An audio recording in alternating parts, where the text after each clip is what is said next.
Hi నమస్తే, నేను మీ రాజగోపాల్ రెడ్డి కార్వేటి. రాష్ట్రంలోని యూనివర్సిటీలలో వైస్ ఛాన్సలర్లను బెదిరించి సెల్ ఫోన్లు పగలగొట్టి టీడీపీ గూండాలు దౌర్జన్యంగా పేపర్లు వాళ్ళ టేబుల్ పైన పెట్టి రాజీనామాలు చేయమని బెదిరించారు అంటూ వైఎస్ఆర్సీపీ ఎమ్మెల్సీ చంద్రశేఖర్ రెడ్డి గారు మొన్న శాసనమండలిలో మాట్లాడటం జరిగింది. దానికి బదులుగా లోకేష్ బాబు గారు, ఇది అన్యాయమైన ఆరోపణలు, మీరు చేస్తున్నది అవాస్తవాలు, నేను విద్యాశాఖ మంత్రిగా చెప్తున్నాను, మీరు చేసేటివన్నీ అవాస్తవమైన ఆరోపణలు, మీరు నిజాలు నిరూపిస్తే నేను రాజీనామా చేస్తాను అని కూడా ఆయన లోకేష్ బాబు గారు చెప్పడం జరిగింది. దీనిపై వైఎస్ఆర్సీపీ ఎమ్మెల్సీ పర్వతిరెడ్డి చంద్రశేఖర్ రెడ్డి గారు వీడియోలు రిలీజ్ చేశారు. వీడియోలు రిలీజ్ చేస్తూ లోకేష్ బాబు గారు, వీడియోలు మీ ముందు పెడుతున్నాను, అన్ని ఆంగ్ల దినపత్రికల్లోనూ తెలుగు దినపత్రికల్లోనూ మీడియాల్లోనూ కూడా ఈ వీడియోలు వచ్చాయి. ఇప్పుడు మీరు దీనికి ఏం సమాధానం చెప్తారు? మీరు మీ పదవికి రాజీనామా చేస్తారా, మీ మంత్రి పదవికి రాజీనామా చేస్తారా అని ఆయన డిమాండ్ చేయడం జరిగింది. పర్వతిరెడ్డి చంద్రశేఖర్ రెడ్డి గారు రిలీజ్ చేసిన వీడియోలు కూడా మీ ముందు ఉంచుతాను. Please watch the video. నిరూపించమనండి, ఎవరు బెదిరించారు నిరూపించమనండి. ఇప్పుడు ఎవరు బెదిరించారా? I'm challenging the member to prove in this house. నిరూపించండి. ఉత్సాహం అర్థం కాదు. నోనో అధ్యక్ష, కూర్చోండి. గౌరవ సభ్యులు నేను ఛాలెంజ్ చేస్తా. నిరూపించాలి హౌస్ లో అధ్యక్ష. గతంలో ఏపీపీఎస్సీ చైర్మన్ రూమ్ కి తాళాలేశారు. చెప్పారు తోట త్రిమూర్తులు గారికి, మీకు సెలెక్టివ్ హియరింగ్ అనుకుంటా, బెదిరించాం, భయపడిచ్చాం, బయటికి పంపించాను. I'm challenging you.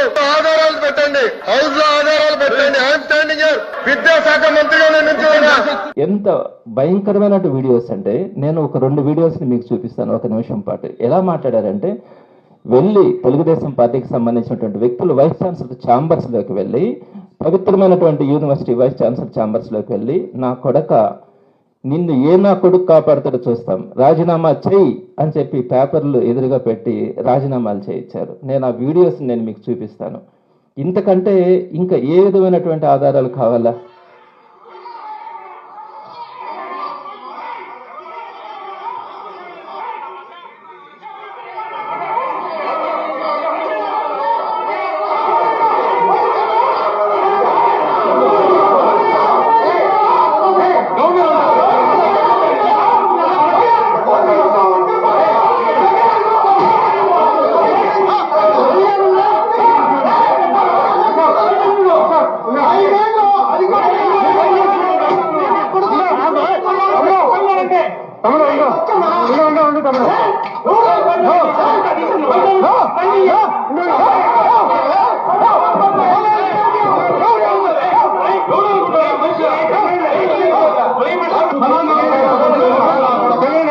మేము గౌరవంగా అడుగుతున్నాం సార్.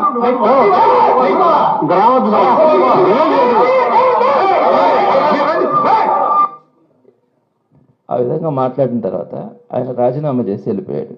నెక్స్ట్ ఇంకొక వైస్ ఛాన్సలర్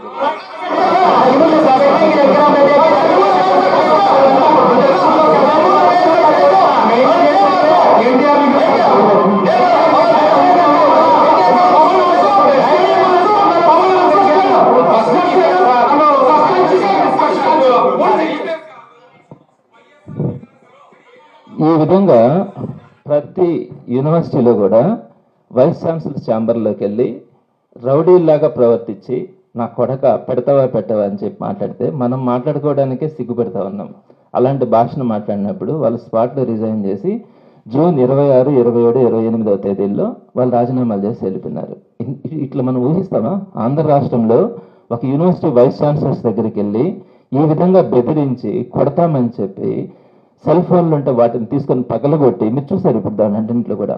సో మరి ఇటువంటి పరిస్థితులు మనము కళ్ళ ముందు కనపడతా ఉంటే, ఎన్నో దారుణమైనటువంటి విషయాలు కనపడతా ఉంటే, వీటి గురించి శాసన మండలిలో ప్రస్తావించి ఇలాంటి ఇది గౌరవం కాదు, ఆంధ్ర రాష్ట్రంకే కాదు సమాజంలో ప్రపంచంలో కూడా మన ప్రతిష్టని ఇబ్బంది పెడతాయనే అంశాన్ని మనము చెప్పడానికి ప్రయత్నించినప్పుడు వారు ఎదురుదాడి చేయడం, మీ దగ్గర ఆధారాలు ఉంటే ఇవ్వండి, జ్యుడిషియల్ ఎంక్వైరీ వేస్తామన్నారు. ఇప్పుడు నేను చెప్తా ఉన్నాను, మీకు ఇచ్చినటువంటి రాజీనామా పత్రాలలో స్పష్టంగా ఉంది, మీరు ఇచ్చినటువంటి ఇన్స్ట్రక్షన్స్ వల్ల, మీరు ఇచ్చినటువంటి డైరెక్షన్స్ వల్ల చేయాల్సి వస్తూ ఉంది అని చెప్పి చెప్పడం జరిగింది.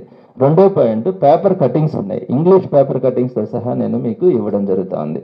అదేవిధంగా మొత్తం 19 మంది యూనివర్సిటీస్ వైస్ ఛాన్సలర్స్లో 17 మంది వారికి ఇంకా 3 సంవత్సరాల సమయం ఉన్నా కూడా మీరు వచ్చినటువంటి జూన్ నెలలోనే అందరూ కూడా మూకుమ్మడిగా రాజీనామాలు చేసినటువంటి డేట్స్ కానీ వాటికి సంబంధించినటువంటి జీవోలు కానీ అన్నింటినీ కూడా మీకు ఎంక్లోజ్ చేస్తా ఉన్నాం. అలానే యూనివర్సిటీ వైస్ ఛాన్సలర్స్కి సంబంధించి ఏ విధంగానైతే గొడవలు చేస్తున్నారో వీడియోస్ ఉన్నాయో ఈ వీడియోస్ అన్నింటినీ కూడా సబ్మిట్ చేయడం జరుగుతుంది. వీటన్నింటినీ కూడా రేపు సోమవారం రోజున లోకేష్ గారికి ఆయన చెప్పినారు, తప్పకుండా ఆ రోజు ఇవ్వడం జరుగుతుంది. నేను ఈ సందర్భంగా డిమాండ్ చేస్తాను వైఎస్ఆర్సీపీ నుంచి. సో మీకు అడిగారు జ్యుడిషియరీ ఎంక్వైరీ నేను వేస్తాను అని చెప్పి శాసనమండలి సాక్షిగా చెప్పారు. మీ దగ్గర ఎవిడెన్సెస్ ఉంటే ఇవ్వండి అన్నారు. ఇంతకంటే ఎవిడెన్స్ ఈ సమాజానికి ఏది అక్కర్లేదు. తప్పకుండా మేము వీడియోస్ ఇస్తా ఉన్నాము, రిజిగ్నేషన్ లెటర్స్ ఇస్తా ఉన్నాము, పేపర్ కటింగ్స్ ఇస్తా ఉన్నాము, జీవోలతో సహా మీకు అన్నింటినీ కూడా సబ్మిట్ చేస్తా ఉన్నాము. వీటన్నింటిని ఆధారంగా మీరు జ్యుడిషియరీ ఎంక్వైరీ వేసి దీంట్లో కనుక తప్పు ఉంటే యూనివర్సిటీస్ జోలికి వెళ్ళడం కానీ యూనివర్సిటీ వైస్ ఛాన్సలర్స్ని దబాయించి వారందరినీ కూడా రాజీనామాలు చేయించిన ప్రాసెస్ కరెక్ట్ కాదని సమాజం కూడా అనుకుంటుంది. ఇది కనుక తేలినప్పుడు తప్పకుండా మీరు కూడా రాజీనామా చేయాల్సి వస్తుంది. సో మేము మరొకసారి గవర్నమెంట్ని డిమాండ్ చేస్తా ఉన్నాము, మీరు జ్యుడిషియరీ ఎంక్వైరీ వేయాలా, దీంట్లో తప్పున్న వాళ్ళని శిక్షించాలా. ఇంకొకసారి భవిష్యత్తులో ఎడ్యుకేషన్ సిస్టమ్ గురించి కానీ ఎడ్యుకేషన్ జోలికి వెళ్ళాలంటే కూడా ఏ ప్రభుత్వం కూడా సాహసించకూడదు అనే పద్ధతిలో మీరు యాక్షన్ తీసుకోవాలని మేము డిమాండ్ చేస్తా ఉన్నాం. చూశారు కదా, వైఎస్ఆర్సీపీ ఎమ్మెల్సీ పర్వతిరెడ్డి చంద్రశేఖర్ రెడ్డి గారు రిలీజ్ చేసిన యూనివర్సిటీ వైస్ ఛాన్సలర్ల వీడియో చూశారు. అందులో టీడీపీ పార్టీకి చెందిన నాయకులు, జనసేన పార్టీ నాయకులు, కూటమి నాయకులు అందరూ కూడా వైస్ ఛాన్సలర్లను ఎలా బెదిరిస్తున్నారో, ఆయన చుట్టుముట్టి ఆయన ఛాంబర్లో ఏ విధంగా ఆగడాలు చేస్తున్నారో మీరందరూ కూడా చూశారు. ఇప్పుడు లోకేష్ బాబు గారు దీనిపై ఏం సమాధానం చెప్తారు? అసెంబ్లీలోనూ మరియు శాసన మండలిలోనూ రెండింటిలో కూడా పచ్చి అబద్ధాలు మాట్లాడుతున్నారు కూటమి నాయకులు. వాస్తవాలు ప్రజలందరూ కూడా చూశారు. కూటమి ప్రభుత్వం అధికారంలోకి వచ్చిన తర్వాత తిరుపతి దగ్గర నుండి రాష్ట్రంలో 19 యూనివర్సిటీలలో ఉంటే 17 యూనివర్సిటీలలో వైస్ ఛాన్సలర్లను రిజైన్ చేయించారు బలవంతంగా, వాళ్ళపైన దాడి చేసి. మరి 2 యూనివర్సిటీలలో వైస్ ఛాన్సలర్లు మాత్రం రాజీనామా చేయలేదు. అందులో చంద్రబాబు నాయుడు సామాజిక వర్గానికి చెందిన ఒక వైస్ ఛాన్సలర్ కాగా మరొక వైస్ ఛాన్సలర్ మంత్రి అచ్చెన్నాయుడుకు సంబంధించిన బంధువు. వీళ్ళిద్దరిని వదిలేసి మిగతా 17 మంది వైస్ ఛాన్సలర్లను కూటమి ప్రభుత్వం అధికారంలోకి వచ్చిన 3 రోజుల్లో రాజీనామా చేయించారు, బలవంతపు రాజీనామాలు. అది కూడా ఉన్నత విద్యాశాఖ మండలి చైర్మన్ దగ్గర నుండి ఆదేశాలు జారీ చేసి మరీ వైస్ ఛాన్సలర్లను రిజైన్ చేయించడం జరిగింది.